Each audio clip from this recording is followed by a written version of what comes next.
Assalamualaikum warahmatullahi wabarakatuh. Sahabat Tafakur TV, mari kita bahas tentang ciri-ciri bidadari-bidadari surga. 1. Dipingit di kemah-kemah. Tentang ciri-ciri mereka, Allah Ta'ala berfirman, bidadari-bidadari yang jelita, putih bersih dipingit dalam kemah. Surah Ar-Rahman ayat 72. Maksuratun maksudnya adalah mahbusatun, yang ditahan. Abu Ubaidah berkata, mereka dipingit di kemah-kemah. Kata Abu Ubaidah lebih lanjut, selain itu, ada penafsiran yang lain bahwa bidadari-bidadari tersebut perhatiannya hanya terfokus pada suami-suami mereka dan di kemah-kemahnya, mereka tidak tertarik melihat pria-pria selain suami-suami mereka. Ini adalah pendapat kelompok yang mengatakan bahwa bidadari-bidadari tersebut hanya tertarik melihat suami-suaminya dan tidak tertarik melihat pria-pria selain suami-suaminya sebagaimana dikatakan Faro. Saya katakan bahwa ini adalah penafsiran firman Allah Ta'ala, bidadari-bidadari yang sopan yang menundukkan pandangannya. Artinya bahwa mereka membatasi pandangannya. Firman Allah Ta'ala, di kemah-kemah. Allah Subhanahu wa Ta'ala menyifati mereka dengan ciri-ciri wanita-wanita yang dipingit. Ini adalah penyifatan yang proporsional. Ini bukan berarti bahwa mereka selalu berada di dalam kemahnya masing-masing dan tidak keluar menuju guruf dan taman-taman di surga. Sebagaimana halnya permaisuri-permaisuri para raja dunia dan wanita-wanita yang dipingit di rumahnya. Dalam keadaan terpingit, mereka tidak ada salahnya kalau keluar untuk bepergian atau pergi menuju tempat-tempat wisata, taman-taman dan tempat-tempat lainnya. Bidadari-bidadari surga disifati dengan sifat yang melekat pada diri mereka, yaitu dipingit di rumah.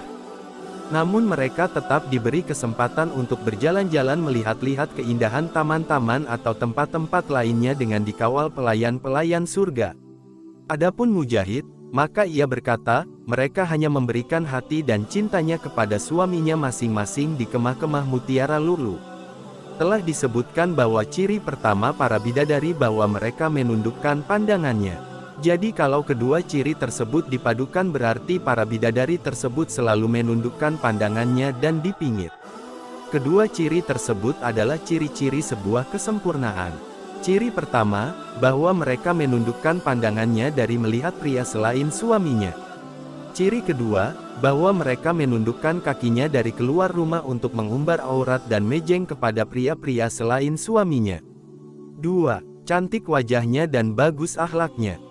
Allah Ta'ala berfirman, di dalam surga-surga itu ada bidadari-bidadari yang baik-baik lagi cantik-cantik, Quran Surah Ar-Rahman ayat 70.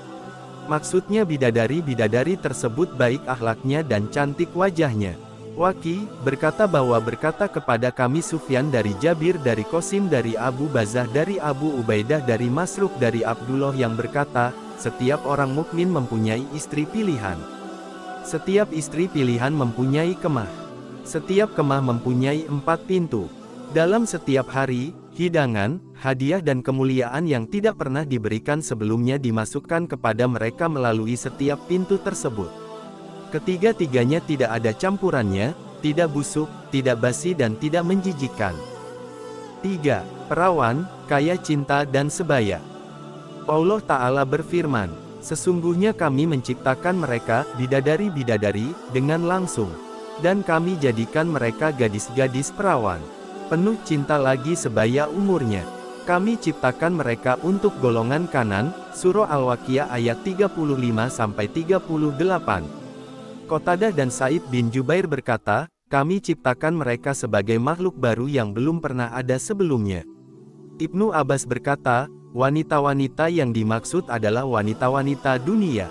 Al-Kalbi dan Muqatil berkata, wanita-wanita yang dimaksud adalah wanita-wanita dunia yang tua dan beruban. Allah Ta'ala berfirman, setelah tua renta dan penciptaan pertama di dunia, mereka kami ciptakan kembali. Interpretasi ini diperkuat dengan hadits Anas bin Malik radhiyallahu anhu bahwa Rasulullah shallallahu alaihi wasallam bersabda, wanita-wanita surga adalah wanita-wanita kalian yang dulunya sudah kabur penglihatannya dan kotor bulu alisnya. Diriwayatkan Ats-Sauro dari Musa bin Ubaidah dari Yazid Ar-Roqashi dari Anas bin Malik radhiyallahu anhu. Penafsiran tersebut juga didukung dengan hadits yang diriwayatkan Yahya Al-Hamani yang berkata kepada kami Ibnu Idris dari Laits dari Mujahid dari Aisyah radhiyallahu anha yang berkata, Rasulullah Shallallahu alaihi wasallam pernah ngobrol berdua dengannya. Tiba-tiba masuklah wanita tua.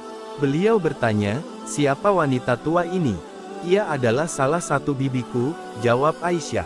Sabda Rasulullah Shallallahu alaihi wasallam, sesungguhnya tidak ada wanita tua yang masuk surga. Usai bersabda begitu, beliau menemui wanita tua tadi dan berkata menyitir firman Allah, sesungguhnya kami menciptakan mereka bidadari-bidadari dengan langsung. Kami ciptakan mereka sebagai makhluk baru. Pada hari kiamat, mereka dikumpulkan semua tanpa terkecuali dalam keadaan telanjang kaki, telanjang badan dan tidak berkhitan. Orang yang pertama kali diberi pakaian adalah Ibrahim Khalilullah. Kemudian beliau membaca ayat, sesungguhnya kami menciptakan mereka bidadari-bidadari dengan langsung. Dari Said bin Musayyib dari Aisyah radhiyallahu anha yang berkata, bahwa Rasulullah Shallallahu alaihi wasallam pernah didatangi wanita tua dari kalangan kaum Ansor. Kata wanita tua tersebut, wahai Rasulullah, doakan aku kepada Allah agar Dia memasukkan aku ke dalam surga. Nabi Shallallahu alaihi wasallam menjawab, sesungguhnya surga itu tidak dimasuki wanita tua. Usai bersabda seperti itu, Nabi Muhammad Shallallahu alaihi wasallam sholat kemudian pulang menemui Aisyah. Kata Aisyah, sungguh sabda baginda membuat wanita tadi bersedih hati. Sabda Nabi, sesungguhnya kenyataannya memang demikian. Sesungguhnya jika Allah Ta'ala memasukkan wanita-wanita tua ke dalam surga, maka Dia merubah mereka menjadi perawan-perawan muda usia. 4. Payudaranya montok.